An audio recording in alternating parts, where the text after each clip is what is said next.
చేశాను సార్. నేను 95 సార్లు డొనేట్ చేశానన్నా 100సారి మాత్రం చిరంజీవి బ్లడ్ బ్యాంక్లో డొనేట్ చేస్తాను. ఆ రోజు ఖచ్చితంగా మీరు ఉండండి అని చెప్పన్నారు సార్. అంటే ఎక్కడెక్కడో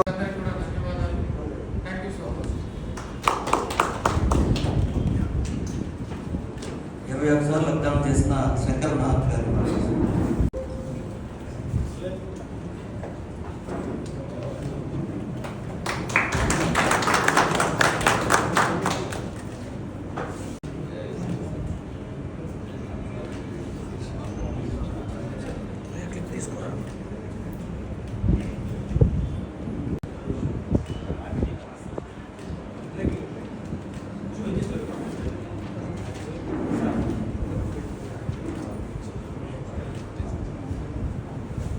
శరణ్ బాబు ఉపాసన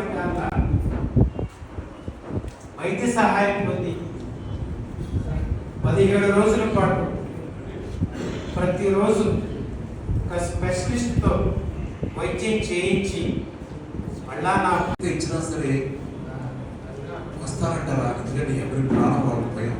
రక్తం ఇస్తే మనం బలహీనం అయిపోతామేమో, రక్తం ఇస్తే కనుక మనకి రక్త లేని వ్యాధి వస్తుందేమో అంటూ అలాంటి అపోహలు ఉండే రోజుల్లో కొంతమంది అయితే కనుక మరీ రక్తం ఇస్తే కనుక వచ్చే జన్మలో మళ్ళీ మనకి ఏదో కావాలనుకుంటాం.